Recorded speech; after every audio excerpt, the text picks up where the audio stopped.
Nadir Shah in the first place. Nadir Shah, the first part of his life, and towards the end, Ahmad Shah Abdali's several raids. And it is during this kind of turbulent time that Mir grows, lives from place to place, and of course writes. I wonder whether that impacts his writing. Incidentally, since we are talking about language, it's precisely this, I think, that must have also triggered the evolution of the language, because all these areas would be places in which there would be a complete cross confluence of people from all over India, especially in the army camps. Yeah. And the people in the army camps would speak a variety of languages, and then at some point in time have come to some commonality, which would then become Urdu. Yeah. But also a very complex cartography of people moving across the subcontinent. So it would be soldiers, but also saints and merchants. People who had different reasons to crisscross South Asia. Yeah. And it also went in relatively unpredictable ways. There was also the great presence of Dakhani in the emergence of Urdu, which has been downplayed. It's not least by Mir in his role as an anthologist, but it's really the fact that Wali Dakhani's work comes up into Delhi and Agra, from the Deccan through Gujarat to the north. It really brings into play a very different way of using language, making it colloquial, making it polychrome in a certain way. So when you look at these circulations, you're also thinking about people who were open to exchange. In today's terms, one would think of them as being xenophilic in a certain way. We are preoccupied and we are allowing ourselves to be shaped by xenophobia, the hate of the other. These were people who were xenophilic in a certain way. Not They to wish absorbed away. things. Yeah, I mean, of course there were conflicts, of course there were disagreements. But along with that went this ability to open oneself to the other. And I think it explains why we have these complex and multi-layered languages and their literatures emerging at this period. I'd like you to read a few shares, if you can, if you can, particularly addressing this idea that since the languages had not yet been kind of formalized into that kind of language situation, where you have the grammars and things like that in place, and they also then you tend to get a bit obsessive about it, or what is correctness. There is a much greater freedom of the manner in which you can speak, or in which you can use the words that you know, in the manner that you want to put them together, in what we call a parole, in what we call the way a language is in fact used on the street, rather than the way a language is formalized. And if you could give a few examples of Mir's writing that actually shows this kind of ease or looseness. Sure.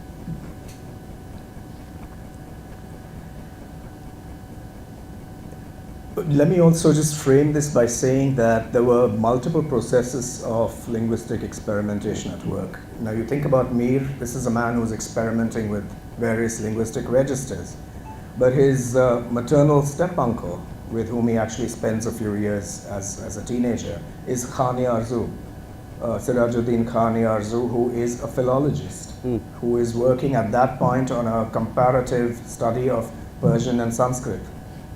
These are not things we are encouraged to remember today, So we have to look back at this landscape where there were also grammarians, philologists, people who had seen. We tend to think this comes out of German Romanticism and German philology. And later. And then this was already underway in the 17th and 18th centuries. There are bodies of knowledge and forms of attention that we've forgotten about, because also we don't have access to these things, to our own heritage.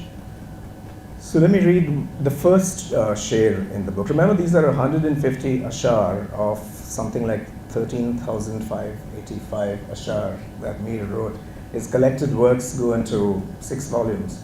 So this is a small selection, and I've also chosen to translate couplets. I don't like that I'll word. talk to you about that. Sure. Okay, but and not the ghazal. Okay, we talk about it later. Fine, so we hold on to that thought. All right, here goes. This is the verse that opens the book. शायर हो मत चुप के रहो, अब चुप में जाने जाती हैं, बात करो अब ब्यात पढ़ो, कुछ बैतें हमको बताते रहो. You're a poet, don't be silent. Lives are lost under cover of silence. Speak up, read a couple of lines, read us verses, keep talking to us. It's a much more accessible language. It is, but also linguistically, if you look at the second line, there are 2 plurals for bet. Bet is many of us Baat know. and bet. Yeah, a bet is Arabic for house or home. In Urdu also it means the ground of the verse to which you return. But notice that he has 2 forms of plural. He says abyat, which is the high Perso-Arabic plural, and there's beting, which comes straight from the Gangetic Demotic version. So even in a single line, there's linguistic play. If you catch it, you do. If you don't, well, you don't.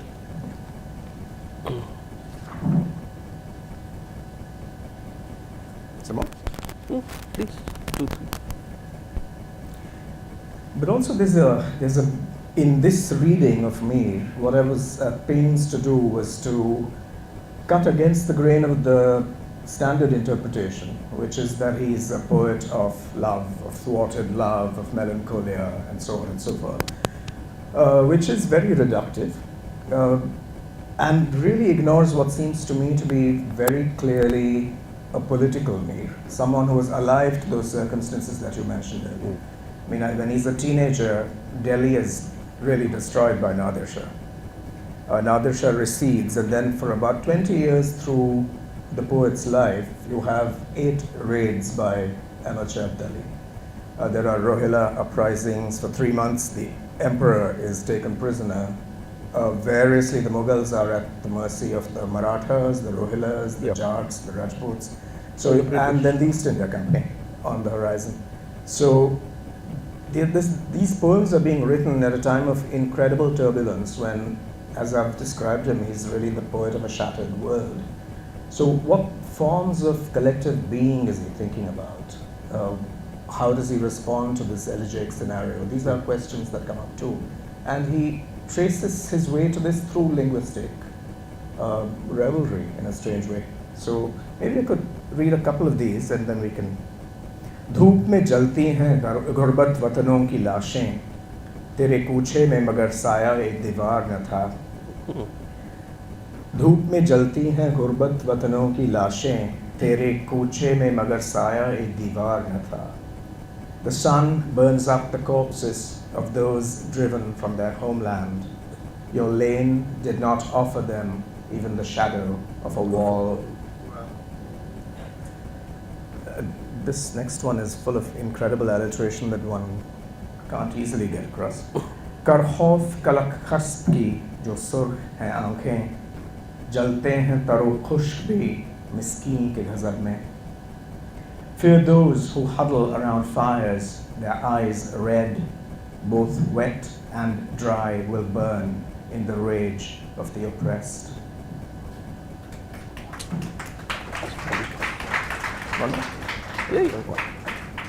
हम भी इस शहर में उन लोगों से है खाने खराब, मीर घर बार जिनों के राह सैलाब में है. I too am one of those people in this city whose homes have been trashed, Mir, whose everything lies in the flood's path.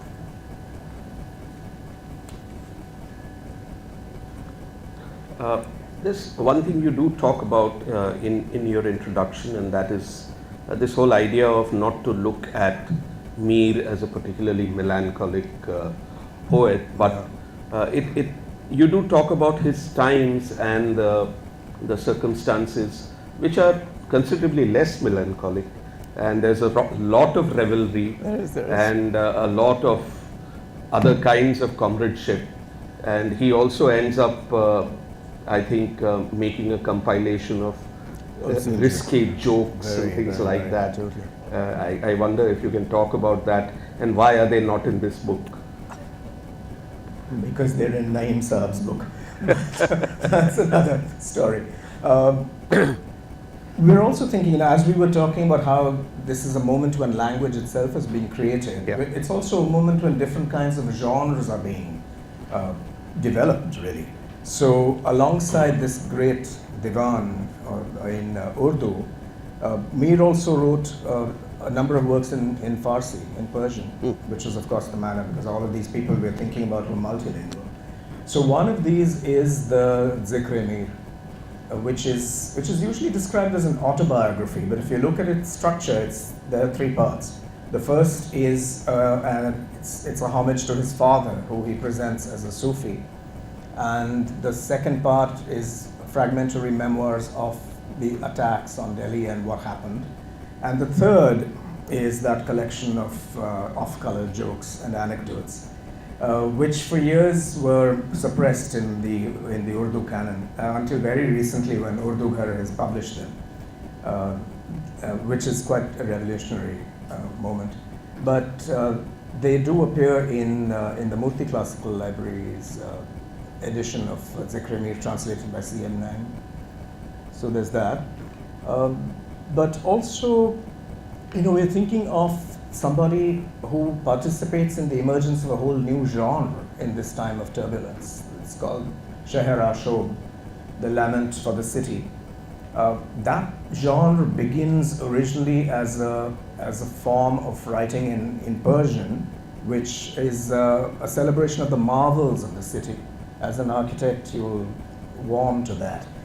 But under pressure of these invasions and the forms of destruction suffered, it turns, particularly in Urdu, into this form of elegy for not only the city and its architecture, but the relationships, the things that bound people together, the forms of sociality. Because these were all incredibly social beings, which is why that image of the Urdu poet as solitary and melancholy is just empirically nonsensical. Because these poems came to life in social circumstances, at the mushaira, the mehfil. These also, because we now think about them in print, we forget that they participated in a larger life of dance, of music, all of which, astonishingly enough, orality, which was alive and vibrant even during the meltdowns. And the great fear of many of these people, Catherine Schofield has a brilliant book on this subject, was the possibility that they would all be scattered and lose touch with each other, and that they might not find cultivated audiences where they went to Hyderabad, Lucknow, Bengal. Eventually they did, but that's another story. And as an extension, could you also talk a little bit about patronage? Because a lot of these writings, these shares, would probably emerge under the canopy of patronage. Impossible without that. In fact, with my social sciences training as my great curse, I can't help but make these lists. I listed the 7 major patrons that Mir had. 7. At least 7 patrons, major patrons through his life. And they were varied. They were all very powerful, ranging from a psychopathic vizier who became Grand Vizier at 17 to actually a generous Jat nobleman who then takes him into exile. That's when Delhi goes through its worst period. But the fact is that poets like Mir and later Ghalib really needed patrons. They didn't. They just saw that as part of the social armature that would support their work, which is why so much of Ghalib's writing, apart from his poems and his memoirs, they're letters, they're petitions to various rulers calling for, the renewal of his pension, for instance. Yeah. But also it's a very socially precarious scenario for these people. Mir, on the one hand, never lets anyone forget that he's really Hijazi, that his ancestors came from Arabia, that he's a Sayyid, a descendant of the Prophet. But on the other hand, he's very, very aware that his existence is at the mercy of These people. rulers, patrons, courtiers. Likewise with Khalid, who's also. In fact, a large part of their life is obsessed with this. Absolutely.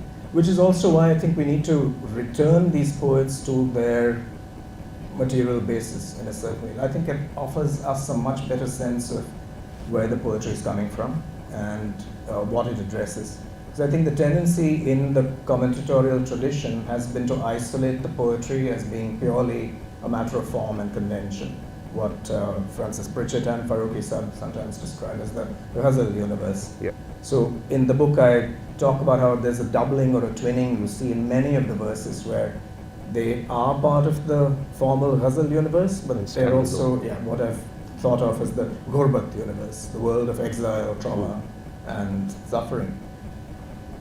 So is that a metaphor in the sense that you can take a sher and look at it as part of the ghurbat universe, as opposed to being part of the ghazal universe? I think you can. I think that speaks to the richness of reading. I think those verses actually can be read in both of these frameworks. You don't have to choose, and which is why they're classics. We're still reading them today because they open themselves out to different forms of interpretation. So I'd like to now turn to the latter half of the book, which is a collection of these ashars. And of course, traditionally, one would have expected you to translate the entire ghazals. But what you have done instead is pick the shades, and that is, I think, a statement by itself, that you just pick the couplets and then let the couplets stand as a poem, as an independent poem by themselves. So I'd like to ask you why you chose to do that, and do I lose something in not reading the entire ghazal, and in not being able to look at that shade in the context of what comes before and after that? A very rich question. So let me begin to try and unpack the answer. For one, at least in this book, I'm putting forward the argument that it's almost impossible to translate a ghazal. This is a polemical argument, obviously. It can be done. I've done it with Ghalib. That work is not yet published. But the reason I say that is because when we read in English, we tend to think that things become instantly available. And that speaks to our notion of the target language, not that I like that military metaphor, as being somehow sovereign. But we have to remember that in the original context, which is one of oral recitation, the ghazal does not throw itself away at one shot. Right. You have, it emerges verse by verse, you're thinking of the refrain, you wait in some suspense to see what comes next, there's a rising wave of expectation, there's a whole series of reflexes and responses which you simply will not get in print. And there's also the fact that the ghazal does not necessarily, unless it is specifically the design, it's not a unified production. True. The verses fly off in different directions. They're held together by patterns of rhyme and cadence.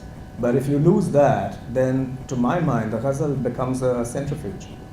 So what I wanted to do here was to really go back to what is, in fact, in the Urdu tradition, the primary poem, which is the sher, the couplet. It is an independent poem in itself. And also I wanted to bring into English a form of textual production that is central to the Urdu hearing tradition, the bayaz, the notebook. So what used to happen in the old days was that at a mushaira, you would have your notebook, and if a particular couplet caught your attention, you would write it down in your bayaz. So it's not the case that people wrote down the whole ghazal. They had their favorite ashar. So this is my bayaz. So I just want to make a point that you don't have to replace forms of textuality in the original language with something else in English. Sometimes it's nice to go back to a form of transmission from the original language and see what that looks like. And I think that is where we have a little bit of this slippage. I think the problem is because of the translation more than anything else. I think in English we also have this little sense of completion. Yeah. That you want to see the whole thing. Correct. Maybe even look at it, like that. But that's not how shades emerged, and that's not how ghazals emerged. So there was no obvious reason for you to follow that pattern. But looking at it from, say, an English reader's point of view, then that becomes a little bit of, you know, I wouldn't say unease, but just a bit different. But this is fine. And then this thing which you said in the end, I think justifies everything, and that is that it is a bias. It is your notebook of Mir's shares, and you have picked the favorites that you liked, and they are 150 out of 13,000 shares, which is absolutely fine, I think. So this bias is Ranjit's own personal kind of choice, and I think we can just ask him now to read as many of his favorite shares as he can. Gosh.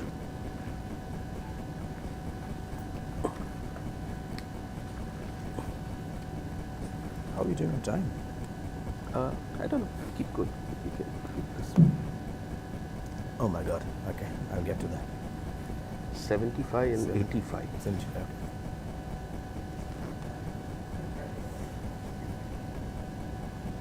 Maybe I'll just read the English and the time. If you can't keep quiet, at least try not to brag. The candle gets beheaded if its wick gets too loud.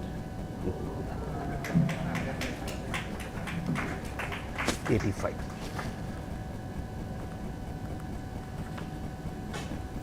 When the sky plays chess, you, me, okay. जहाँ शतरंज बाज़ंदे फलक हम ऐ सब मोहरे बसाए शातिर नौज़ ज़ौक़ उसे मोहरों की ज़द से है. When the sky plays chess, you, me, we're all chessmen. Like every beginner, it enjoys breaking the pieces.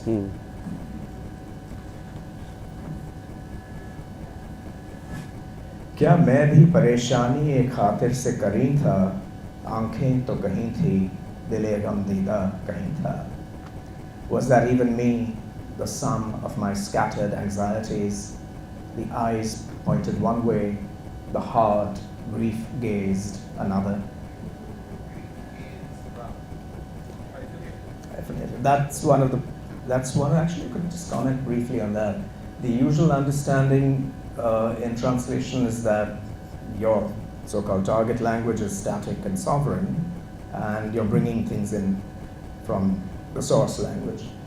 But I also think that there's a case for the target language itself to be changed on impact. It has to be flexible. It should be. Yeah, because it's not sovereign. That's a colonial and extractivist view of thinking about translation. And I think we should be open to changing our own language. English is gained with every translation into English. Which is also, even classically, the tradition from the Latin and the Greek. If you look at the history of English, I mean, English has absorbed a great deal and been formed by these translations from the classics. मेरे तगीर हाल पर मत जा, इत्तेफाकात हैं ज़माने के.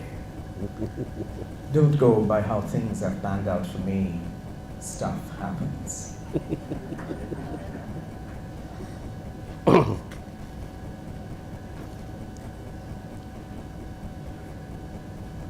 No, go ahead. No, more.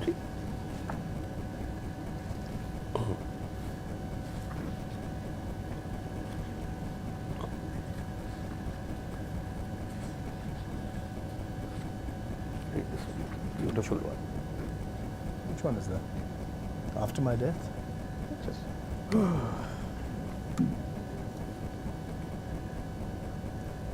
Oh, that's by Mirdad. What also happens in this, at least in the introduction, is that there's a way in which this poetry flourishes in the context of other poetry around it. So I occasionally also have poems by his contemporaries. So this is Khwaja Mirdad. बाद मरने के मेरे होगी मेरे रोने की कदर, बाद मरने के मेरे होगी मेरे रोने की कदर, तब कहा कीजिएगा लोगों में वो बरसातें कहाँ. After my death, you'll learn to appreciate my tears. Then you'll tell people it'll never rain like that again.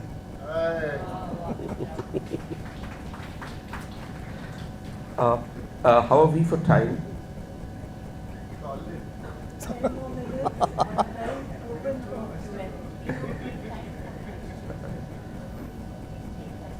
Yeah, Okay, so let's have time for questions. you could do that. Yeah. Oh, no Oh, time you for don't want questions. time. Oh, okay. In which case, What? Ranjit, What? please, More reading. floor is yours. Oh.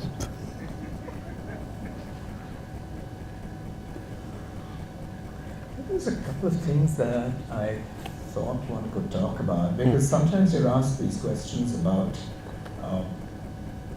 what's the place of translation.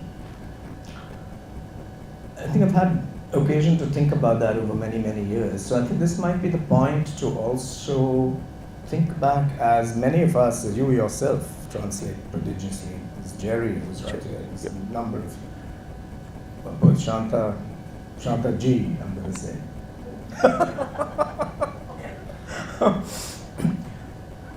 But I think for many of us, translation is not something that we do in spare time or as separate from our Yeah, normal practice very much. or for academic brownie points.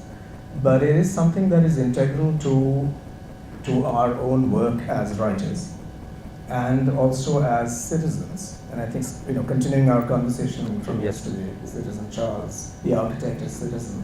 I think we need to see ourselves also as people participating in larger historical processes.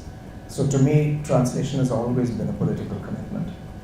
So in the 20 years that it took me to translate Lalved, Laleshwari, Lalarifa, there was no way to translate these poems from a Kashmiri wisdom tradition without reference to the fact that those were the very worst years in Kashmir's history. So, it was very clear to me that I was translating those verses at a time when they resonated very strongly in the present as well. So it's part of the translator's ethic, I think, to be aware of this. Similarly, with the Mir, apart from the beauty of the Urdu itself, my linguistic and literary preoccupations, I think it's crucial that we retrieve these historical moments, because we've forgotten the 18th century, largely. For a very long time, it's been, the nationalists didn't particularly want it because it was too complex. There were too many different actors. There were South Asians, West Asians, Europeans, all coming together to produce this unpredictable culture. And of course, it didn't fit with imperial history because it came from before the time of the consolidation of empire. It's only now that wonderful scholarship has brought this period back to life for us. But it's a heritage we need to claim, because the tendency is to look to the remote and somewhat imaginary past for our civilization sources. I think it's also important to look at something far closer at hand, because sometimes you miss that. So this is part of this larger historical commitment that I believe we have as poets and translators. I think you're right. It's also kind of backgrounded by the events of the 19th century, which are much more, shall we say, dramatic and in your face. Yeah. What we tend to see is that all these currents are slowly bubbling over a period of more than 100 years and developing to the stage that the events of the 19th century actually take place. And because, as you said, I think that is exactly what it is, that it's too complex. And nothing kind of jumps out, it's all kind of part of continuums that one tends not to look at these in greater detail. And even a book such as this, I think, reverses that trend. It makes you once again look at a period and a kind of writing that emerges, especially in the light of what comes later on. Exactly. It's that light of what comes later on that I look upon with dread, because we now assume that these things have been present forever, right? That there is something called Hindi, which is based on Khadi Boli and is highly Sanskritized, and it is somehow identified with Hinduism. And that there's something called Urdu, which is more Perso-Arabic and is identified largely with Muslims. And this is the view that we are all being encouraged to simply take on board. It's a nonsensical view, because this official standard Hindi is about 100 years old. It's not an ancient language. It basically sprang out of the pages of a journal called Saraswati. What is true, empirically, experientially, is that you had this Hindavi continuum, out of which emerged various languages. And they were spoken, read, written in by people irrespective of ethnicity, religious or regional location. And I think that it's that complexity that we need to recover today against the simple and toxic stories we're being told about ourselves. I think that's actually quite crucial. A point about what is happening today is there is this kind of reductionism that is happening in language, and it's not only just Hindi, I mean. No, it's not, it's everywhere. Depending on, which community is speaking which language, there seems to be that happening I am thinking of Gujarati, as a matter of fact, where depending on who you are, you can be pulled into the direction of a more Sanskritized Gujarati, or you can be pulled into the direction of a more Arabicized Gujarati, depending on who you are speaking with, and both of which are being done as agenda-driven things. Exactly. And what gets lost is the common person's Gujarati. Yeah. Or how it would have naturally developed on the streets. Exactly. And then fed back into the more formal processes. And that, I think, is a significant loss. It is. The chance that language is not allowed to evolve in its own manner, buffeted by all the forces of history and time and now technology and so on, but is restrained to be, purposefully formalized in a certain sense. Well, which is why you need that historical consciousness, because so much of this goes back to the moment of 1857 to 1859, roughly. Yeah, there is, in the first place, it's the formal end of the Mughal Empire that signals a whole series of anxieties on all hands. Right? It manifests itself over the next 30 or 40 years in the emergence of this Khadi Boli meets Sanskrit kind of Hindi, where the intention is to overthrow what then gets called the Ritikal. So Braj Bhasha is seen as somehow effete, full of shringar, and there's an urge towards what its proponents actually call a more muscular and masculine Hindi. On, if you will, the other side, there's a sense that this is the end of feudalism and one must embrace the new modernizing forces. So in commentators and anthologists and educators like Hali or Sir Syed or Azad, you have a turn towards what they call a natural poetry. So many of these poets are seen as feudal relics, and there's a turn towards a poetry which is really modeled on what's coming in through colonial pedagogy, Wordsworth and so on and so forth. That becomes the gold standard. What about the impact of Arabic on the Urdu at that time? And that's the other thing, because of the pressure to assume certain identities within the new British Raj, effectively, there's a certain reaching back to perceived classical traditions. So I think by the time it gets to Ghalib, for instance, Ghalib is still highly Persian. But with Iqbal, you see that both in his politics and his language, he's reaching out to membership of a global Ummah. That's shifting. And then there are writers in the newly emergent Hindi who are looking back to another set of references in the classical Indic past. So this is where there is a parting of ways which we now need to see in context and to remedy through how we read and what we translate and how we discuss these questions. So I think what it does come down to is the fact that we should allow languages to be, perhaps not bring them down into specific conglomerations which then tend to lose where they come from. Hindi being probably Yeah. the best example of that. And I'm wondering whether that can be rescued once again, in the sense that people can just say that they are writers in Khadi Boli or writers in Taqi. In the movies. Yeah. Then Yeah. no, It's actually happening in the movies. yeah. Where you actually during what was it? Sometime during the COVID nightmare, I remember we turned something on. That's supposedly a Hindi movie. It was all in Bundeli, Oh. and it was absolutely fantastic. So I think, and there's of course Bhojpuri cinema, and I think in There's a number Dakkani of- cinema. There is a Dakkani cinema. So I think it's in these popular media, if you will, that there is some recovery of these.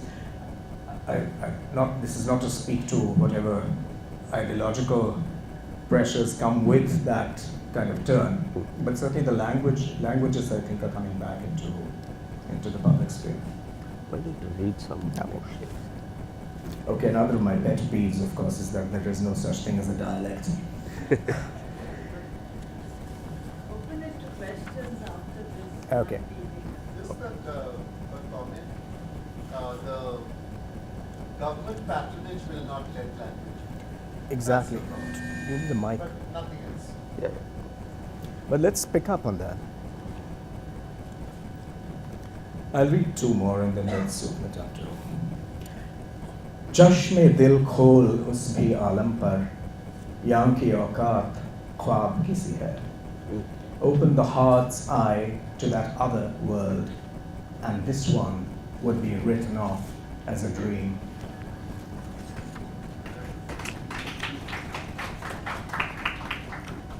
Can we open it to questions? Yeah, we could do that. We have time. Oh, I'll read this one, last one, and then read it. अजब होते हैं शायर भी, मैं इस फिरके का आशिक हूँ, कि बेधड़के भरी मजलिस में ये असरार कहते हैं. Poets, they're amazing, I just love that lot. Unfazed, they'll broadcast secrets to an assembly.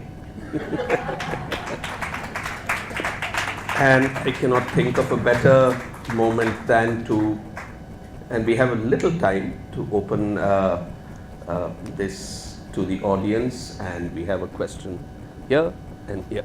if it's Aarti, there'll be 3 questions.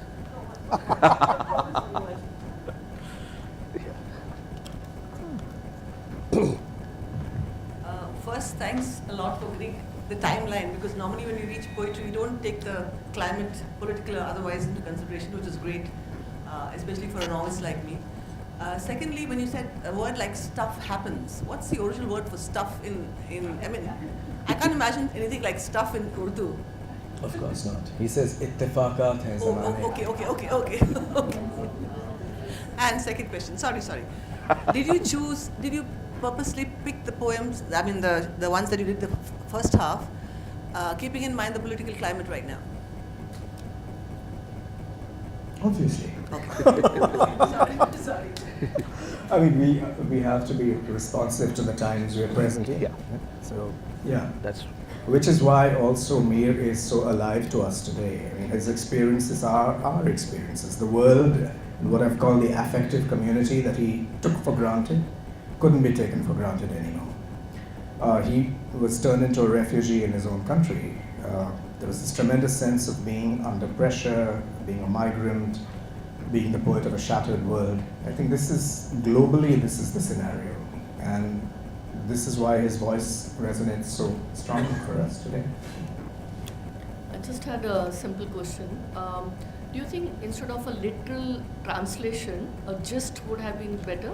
Have you tried that and not, or thought that it's not working that way? Sorry, say that again. A gist of it rather than a literal translation. This is not a literal translation. Besides literal, I've been asked this many times by people, which is that a literal translation? My answer is now very simple. There are no literal originals. Yeah. So there can be no literal translations. This is self-ashamed.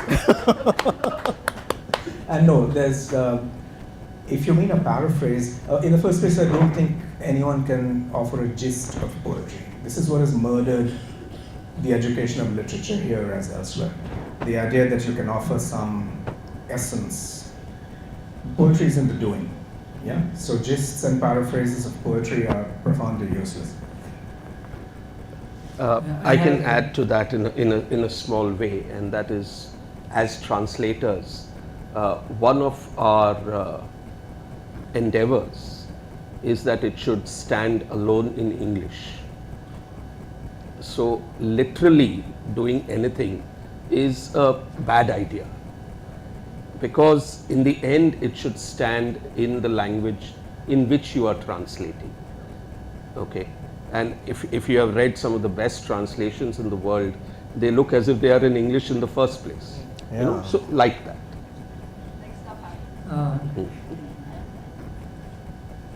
I have two questions. Number one, how big a role would you say does, say, alcohol and perhaps opium play in the writing of these couplets? Or the Not your translation. translation, the original couplets. That's one question. And the second one is, you yourself are a poet and you are also a translator. You have your own original works and you translate these couplets. Does translation give you the same kind of satisfaction as writing your own original work? Okay, response to the first question is, if you're interested in a certain kind of biographical approach to poets, then these questions may be relevant. But I don't think anyone ever wrote great poetry under the influence. And you would have that even from various practitioners who we knew rather well. So that's part of the story. So even Binto, help me out, in Xanadu de Kubla Khan. Coleridge. Coleridge. So Coleridge, for instance, it's very clear. I mean, there's an image of this man as an addict. It's very obvious that everything he wrote as poet and philosopher was done with great precision. So I would set that kind of question aside for a more biographical inquiry, but I don't think it ever answers the question of what makes poetry work. That's one. And about me, I don't actually see translation as something other than or aside from my practice as a poet. I think these run together. And for many of us, I think we had very inspiring examples before us. We had A.K. Ramanujan, Agha Shahid Ali, to name but two, of a number of the poets who preceded us who really saw translation as part of their own work. In fact, if you look, there's an amazing book called Soma, which brings back into play Ramanujan's unpublished work in a transitional phase. You see how closely those poems are related to his translations. Yeah, so I wouldn't make that distinction between original poetry and translation. Morning, sir. Morning, Yeah, sir. sure. Firstly, I would like to say, the work you've done is very incredible. So my question is that, as you previously mentioned, that he was known as the poet of love and melancholy, and people have interpreted his work as romanticized. But I cannot help but notice an air of rawness and honesty and a sense of deep relatability. What do you think about Of that? deep what again? Deep relatability. Relatability. As they say in the Western, good for ya. But no, I'm very glad that you've noticed that, because the tendency, certainly in some commentatorial traditions in South Asia, has been to work with hyperbole and what I have to say, fairly bogus ways of addressing poetry. So if you call somebody the Khuda-i-Sukhan, the god of poetry, if you set someone up on that kind of pedestal, there's no real possibility of critical engagement. Or then you arrive very quickly at an anecdotal way of presenting a poet as an eccentric, solitary figure, melancholy, etc. Return to the empirical experience of reading the poems. And that's where you'll find what kind of poetry it is. So I think for me this is also an argument about renewing a form of criticism. And you're absolutely right, it's everything you said. It's raw, it's vulnerable, it opens itself out. So, but it's also humorous and playful and self-ironic. I mean, I didn't read some of those poems. Yeah. You need to buy the book and read those for yourself. I have to kind of stop here. We are out of time. completely. And I just would like to thank Ranjit for this wonderful conversation. And I thank all of you for being such a wonderful audience and asking the questions you did. I don't think I've enjoyed myself more, and I have the best seat in the house. So thank you all so much. Thank you. Subhanallah. Eta. That one's not working. Try This one. Thank you, Fun, Muthu. Ranjit and Muskansi both. Please stay for another 5 minutes. We'll start our next session, another 5 minutes. Thank you, Eta. Thank you. It was rather nice. Wow. One was not working. Let me just get this one off.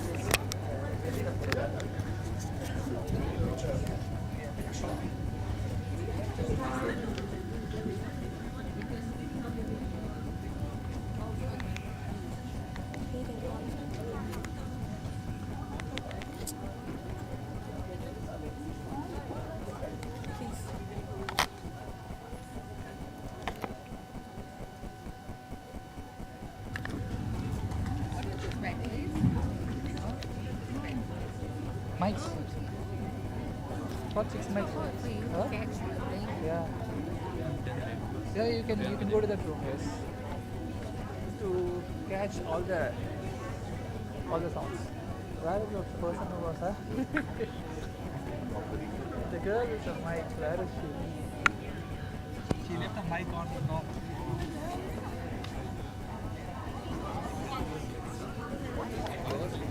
Your experience. After the Q&A, just remove it and put it back inside. Okay. Because it will be recording your voice. Sorry. Okay.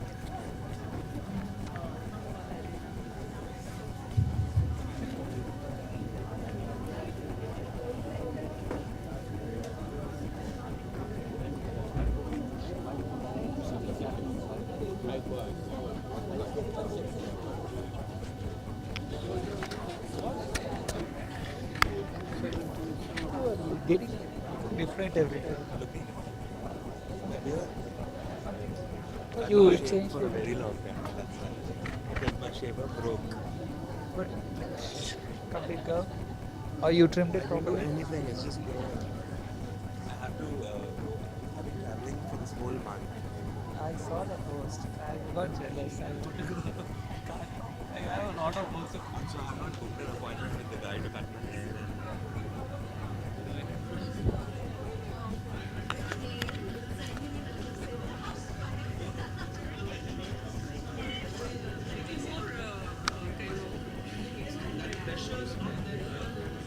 Next conversation is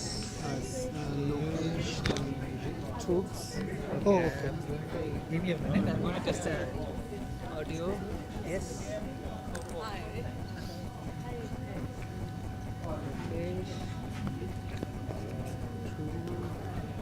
Thank you. What's your name? Michael. Michael.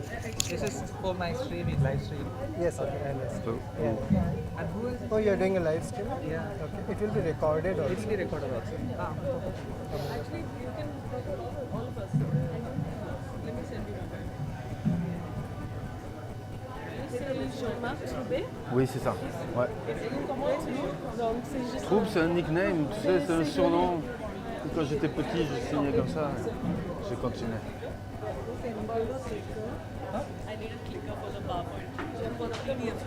C'est vrai? Ça sonne bien en français. Ouais, ouais. Yes. What is this? Oh, okay.